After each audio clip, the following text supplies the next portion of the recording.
வணக்கம். ஒரு அரசர் மக்களை கூப்பிட்டு ஒரு போட்டி அறிவிச்சாரு. என்ன போட்டின்னா, தன்னுடைய கோட்டை கதவை யாரு தைரியமா சுலபமா தொறக்கறாங்களோ, அவங்களுக்கு பாதி சாம்ராஜ்யத்தை எழுதி வச்சு அந்த நொடியே அரசராக்கிடுவேன். அப்படி ஒரு வேளை அந்த நபரால கோட்டை கதவை ஈஸியா தொறக்க முடியலைன்னா, அவருடைய கைகள் வெட்டப்படும். இப்படின்ட்டு ஒரு போட்டி அறிவிச்சார். மக்கள் எல்லாம் பீதியில போயிட்டாங்க. கோட்டை கதவை திறந்தோம்னா நமக்கு அரசர் பதவி கிடைக்கும். ஒருவேளை கோட்டை கதவை திறக்க நம்மளால முடியலன்னா நம்மளுடைய கைகள் வெட்டப்படுமே. ஐயோ, இந்த விபரீத வம்புக்கு நம்ம யாரும் போகக்கூடாதுன்னு மக்கள் எல்லாம் தங்களுக்குள்ளாவே பேச ஆரம்பிச்சாங்க. யாருமே தைரியமா போய் அந்த கோட்டை கதவை திறக்கிறதுக்கு ஒரு முடிவு எடுக்கல. அப்ப என்ன நடந்துச்சுன்னா, மக்களுக்கு இடையே ஒரு இளைஞன் இருந்தாரு. அவருக்கு ரொம்ப ஒரு ஆர்வமா இருந்துச்சு. நான் இந்த போட்டியில கலந்துக்கிறேன்னு தைரியமா போனார்.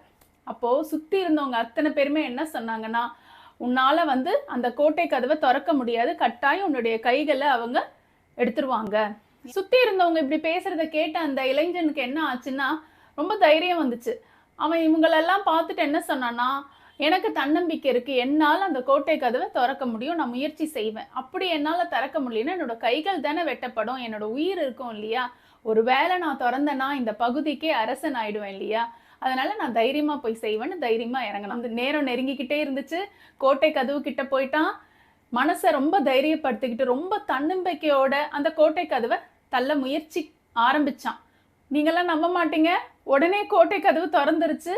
அவனுக்கு ஆச்சரியம், சுத்தி இருந்த மக்களுக்கு ஆச்சரியம். அதுல என்ன ரகசியம்னா, அரசர் கோட்டை கதவுக்கு பின்னாடி தாழ்பால் போடல.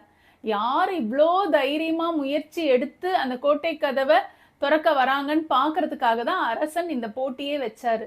அந்த இளைஞனுக்கு அவ்வளோ மரியாதைகள், பாராட்டுகள். உடனே அரசரை தான் சொன்ன வாக்கை நிறைவேற்றி ஒரு பகுதி சாம்ராஜ்யத்தை அவன் பேர்லயே எழுதி வச்சு அவன் அரசனாக்கிட்டார். இப்படிதாங்க நிறைய பேர் இருக்கிறாங்க. நம்மளால முடியாது, நம்ம தோர்த்துருவோம், நம்மளால ஜெயிக்க முடியாதுன்னு அவங்களே தனக்குள்ளார ஒரு கற்பனை பண்ணிக்கிட்டு போட்டியிலயோ இல்ல வாழ்க்கையிலயோ அடுத்த அடி எடுத்து வைக்க மாட்டாங்க. நீங்கெல்லாம் முயல் ஆமை கதை சின்ன வயசுலயே கேள்விப்பட்டிருப்பீங்க. இந்த முயல் அந்த போட்டியில தோத்ததுக்கு காரணமே முயலாமை தாங்க. அடுத்த வீடியோல உங்களை சந்திக்கிறேன். நன்றி, வணக்கம்.